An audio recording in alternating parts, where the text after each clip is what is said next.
고린도 교인들이 바울을 오해합니다. 어김없이 오해의 전면에 머니가 등장합니다. 바울은 고린도 교회에서 살해를 받지 않습니다. 육체노동을 하면서 생계를 유지하고 있죠. 고린도 교인들은 그게 창피한 겁니다. 부끄러운 겁니다. 그리고 바울은 다른 교회들한테는 일부지만 재정 후원을 받았습니다. 그런데 고린도 교회에서는 재정 후원을 아예 받지 않았습니다. 그러자 고린도 교인들이 바울을 오해합니다. 바울이 자기들을 무시했다고 생각한 거죠. 왜 바울은 재정 후원을 받지 않았을까요? 거짓 교사들이 하나님 말씀을 혼잡하게 했기 때문입니다. 하나님의 말씀으로 장사를 하는 교사들이 많았다는 겁니다. 성도들을 위해서 설교를 한 게 아니라 돈을 벌려고 설교를 한 거죠. 자, 하지만 바울은 두 가지를 설명합니다. 그래서 오해를 풀죠. 첫째, 바울이 원하는 것은 재정 후원이 아니라는 겁니다.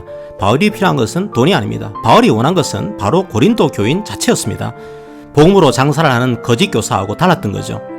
그리고 두 번째 오해를 깨뜨립니다. 고린도 교회가 후견인이 아니라는 겁니다. 반대로 바울이 고린도 교회의 후견인이라는 겁니다. 그것도 가장 강력한 후견인 부모라는 겁니다. 부모는 자녀를 위해서 자기 자신을 내어줍니다. 그래서 거짓 교사처럼 재정 후원을 받지 않은 거죠. 그런데 고린도 교회는 바울의 진정성을 믿지 않습니다. 예루살렘을 위해서 구제연금을 받았는데 그 돈을 챙기고 있다고 모함을 합니다. 디도도 함께 모함을 받고 있습니다.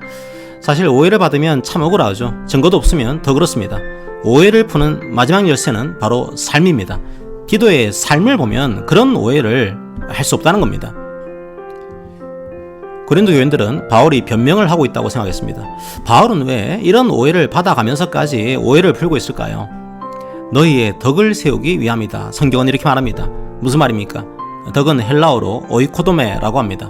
건물이나 건축을 말합니다. 조금 의역을 해서 말씀드려 보겠습니다. 바로 이 모든 것은 너희들, 그러니까 고린도 교회라는 그런 성전을 세우기 위한 것이다. 이렇게 말하고 있는 겁니다. 바울이 가장 두려워한 것은 무엇이었을까요? 자기의 명예가 더럽혀지는 것이 아닙니다. 자기가 치욕을 당하는 것이 아닙니다. 바울이 두려워한 것, 그건 바로 교회가 무너지는 것이었습니다. 교회가 언제 무너집니까? 바로 그게 20절과 21절에 등장합니다. 교회의 재정이 부족할 때 교회가 무너집니까? 교회에 사람이 작을 때 교회가 무너집니까? 그렇지 않습니다.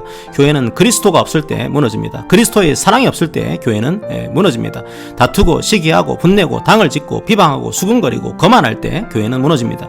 그리스도의 십자가를 높이는 것이 아니라 자기를 높이고 남을 낮출 때 교회는 무너집니다. 오직 자기의 명예를 위하는 사람들로 가득할 때 교회는 무너집니다. 바울은 그걸 두려워한 겁니다. 거룩한 두려움입니다. 우리의 일상을 생각해 봤습니다. 고린도보다 훨씬 더한 경쟁사회 아닙니까? 설교자인 저는 무엇을 두려워해야 할까요? 과연 성도들이 이 고린도와 같은 문화 속에서 무너지고 있지는 않은가? 그게 설교자의 유일한 두려움이 되어야 합니다. 말씀 안에서 그리스도를 더욱 깊이 알아가고 있는가? 말씀 안에서 치유되고 있는가? 서로가 서로를 그 말씀으로 위로하고 있는가? 서로가 서로를 그리스도 안에서 사랑하고 있는가? 그걸 두려워해야 합니다. 성도님들이 말씀에 굳게 서지 못하고 불평하고 원망하고 서로를 비난할 때 설교자는 두려워해야 합니다. 모든 성도님들에게 권면합니다. 얼마나 버거운 세상 속에서 살아가고 있습니까? 위로하다 보면 오히려 상처를 받을 때가 있습니다. 사랑하다 보면 오히려 미움을 받을 때도 있습니다. 바울이 고린도 교인에게 그런 대접을 받았습니다. 하지만 소명이 있는 사람은 타인의 오해에 개의치 않습니다. 그럼에도 불구하고 타인의 삶 속으로 들어갑니다. 함께 울고 함께 웃습니다. 때로는 위로하고 때로는 말씀으로 권면합니다. 그게 바로 신앙인의 모습입니다. 성도 여러분, 우리 교회에 사도 바울이 가졌던 그런 거룩한 두려움이 있기를 원합니다. 그래서 이 교회가 주의 말씀으로 든든히 세워져 가기를 기도합니다. 아멘.